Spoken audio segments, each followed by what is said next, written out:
name's Chris, and I play drums in a band called HARMS.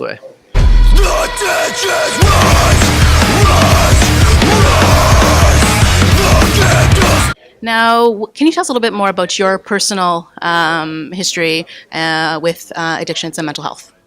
Yeah, so my personal history with addiction and mental health comes from, a really early part of my life. I come from, there's a long family history of substance use issues and mental health concerns, mental health needs. So from a really early age, I was exposed to a lot of that, so that's, this kind of field, this area is, it hits really close to home for me.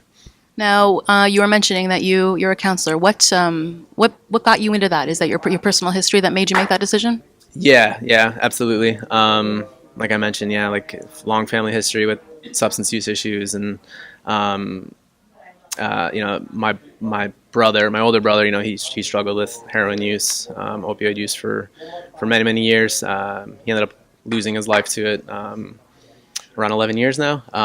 So I had to grow up fast, experiencing that at like a really young age, and he played a very instrumental part in my life, kind of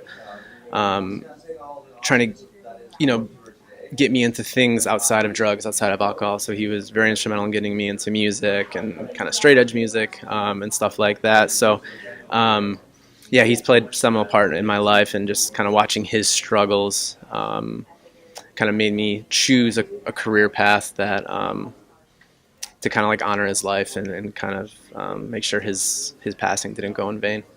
Now, how did you cope after you got that news inside of yourself?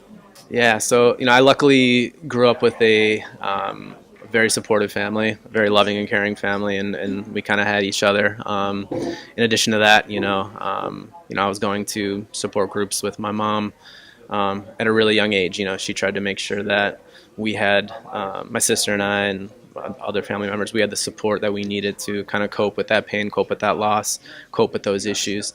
So I pay homage to her as well for a lot of that. So yeah, family support was huge. External supports in the form of mutual aid, self-help support groups, like those are also huge for me.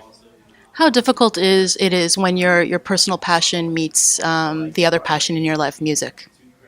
It's ironically there's a lot of overlap. Harm's Way, we're a band that kind of promotes a straight edge message, an anti-obsession sort of message, and we try to, live a positive life, promote positivity through our music, promote mental health awareness, promote, ways to process difficult thoughts, feelings, emotions, so have you. So there's actually a lot of overlap. Music is a big coping skill for me. Our band is a big coping skill for me, and in addition to that, we try to use it as a vehicle for people to also explore their own kind of internal needs. How does your band and yourself deal with any triggers that might come with touring? Sleep deprivation, other drug use happening around you. How do you guys cope? How are you there for each other? Yeah, because none of us really partake in kind of those forms of self-defeating behaviors. We really just kind of rely on each other. We lean on each other.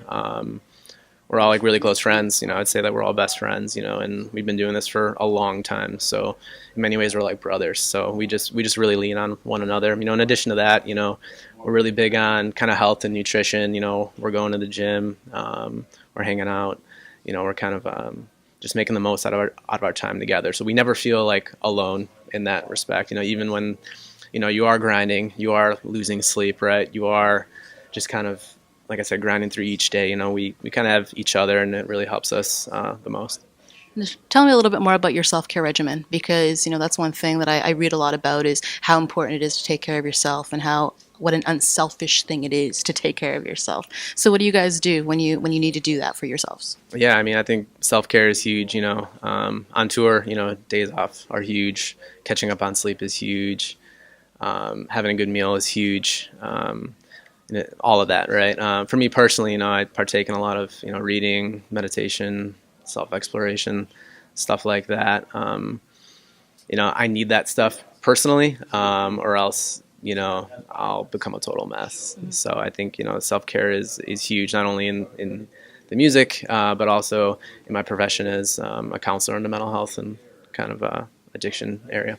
Now, what more, in your opinion, needs to be done in the music industry when it comes to addressing mental health issues, addiction, getting people to be okay speaking more publicly about whatever issue they might be dealing with? Yeah, I mean, I think just an increase in awareness and just a general sense of just practicing vulnerability around it, right? There's a lot of, obviously, shame and stigma when it comes to addiction and mental health concerns, mental health needs, right? Especially in the whole music world, because in many ways it's like glorified, right? But I think, yeah, just practicing vulnerability and openness around what's going on internally with you is huge. Obviously, we've seen a lot of loss within the music community because of addiction, because of mental health problems, right? And it makes you wonder, like, okay, maybe if that person had someone else to open up with, maybe not only like within their tour, like their camp, their tour manager, or their whoever, but like to the public, right?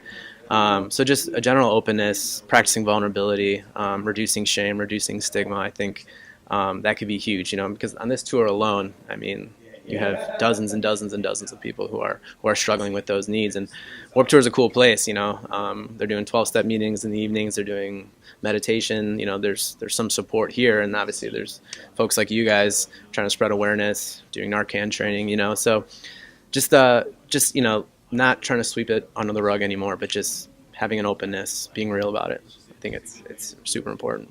Now, my last one for you. So, obviously, I mean, people look up to you, right? You're a musician, you've got a lot of fans, you've got a lot of co-musicians. What message would you send to anyone watching this particular interview right now that they're struggling, they need help, and they don't know where to go? What would you say to them? Just, you're not alone in your suffering. You're not alone in your pain. Life is filled with pain. Life is filled with suffering. And I think the more you open up about it, the more vulnerable, the more open you can get, you'll start to learn that you're not alone, right? And there is a place for you somewhere. It doesn't have to be a professional, right? It could be a peer, but it's just finding that person, finding that group that you can just kind of connect with to know that you're not alone in your misery.